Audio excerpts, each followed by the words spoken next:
Salut à tous, salut à toutes, c'est Étienne pour Carpe Division. On est aujourd'hui en rivière. C'est la première vidéo qu'on fait en rivière. On espère qu'elle va vous plaire. Je sais qu'il y en a pas mal d'entre vous qui pêchent la rivière. Et c'est plutôt cool parce que c'est une super pêche sauvage.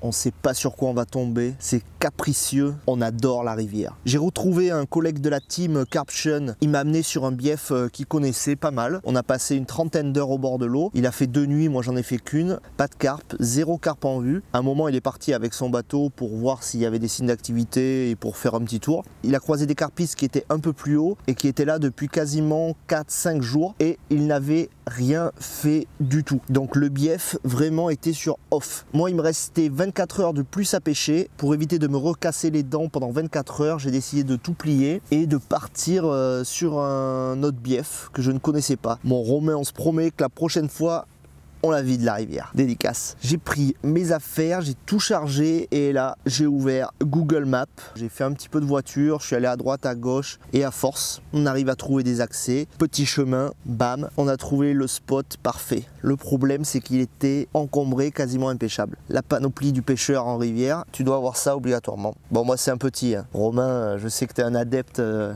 des coupes-coupes.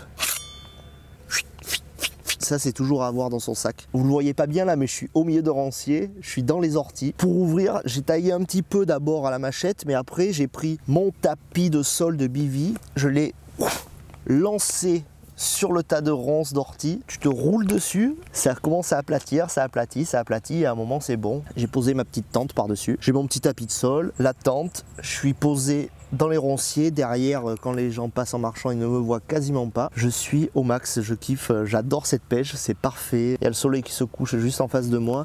Je suis vraiment renfermé dans un petit cocon à la pêche, tout seul en rivière. Savage, c'est parfait. En ce qui concerne ma pêche, j'ai procédé de la façon suivante. J'ai mis le bateau à l'eau, donc oui en rivière il faut un bateau. Sinon c'est la mort, c'est galère de fouetter, à part si tu connais vraiment très bien le bief. Bateau parce que éco-sondeur, voilà c'est plus facile pour aller poser les montages proprement, pour aller sortir des poissons des obstacles. Quand j'ai repéré mes spots, boum, je pose mes marqueurs, je pose des marqueurs comme ça là, avec un plomb au bout là, brrr, ça se déroule, boum, ça se met. Une fois que j'ai posé mes 2 ou 3 marqueurs, ça dépend si je pêche à 2 ou 3 cannes, je bois un coup d'eau. Quand mes marqueurs sont posés, je prends mes cannes, je pars au marqueur, je mets de la bille, je mets mon montage, je ramène mes cannes sur mes pics et à partir de là, je repars sur le spot et j'enlève mes marqueurs parce que j'ai pas envie d'avoir les marqueurs dans l'eau. Pas forcément parce que ça m'emmerde d'avoir des fils dans l'eau pour le poisson, qu'il ait peur et tout ça, j'y crois pas trop. Si le poisson se met dedans et de décrocher un poisson parce que j'ai eu la flemme d'enlever mon marqueur, ça m'embêterait vraiment. Ma stratégie a été payante de changer de bief. J'ai eu la chance dans la nuit de toucher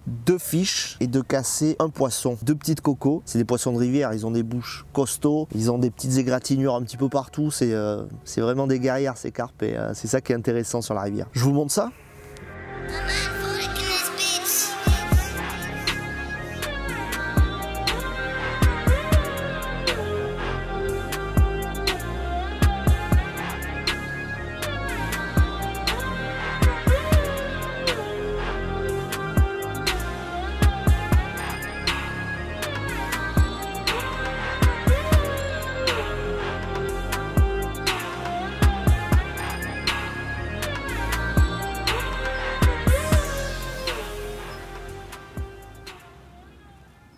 Je sors de la sieste là. Hier soir il m'est arrivé à 4 h du matin quelque chose de dur, de très dur. J'ai cassé. Ici là, j'ai vraiment perdu un super fiche, j'en suis persuadé. Ouais. Rien que d'y penser ça me... Ouais, c'est bon, j'arrête. Vous m'avez fait chialer, vous êtes content. Ça vous fait rire. Alors ce que je vais faire c'est très simple, moi je mets mes cannes à 40-45 degrés à peu près et je mets pas de support arrière quasiment. Par contre je vais mettre un tendeur. Une sardine ici, tendeur, sardine ici. Et ça évite en cas de départ violent que la canne vienne partir. Ce qu'on peut faire aussi également c'est prendre 2 sardines et au pied de la canne là, hop, une sardine comme ça et l'autre sardine, boum, comme ça en biais. Ça va permettre aussi également que la canne ne fasse pas en cas de départ intempestif. Garde dans un coin de ta tête que c'est en pêchant qu'on fait du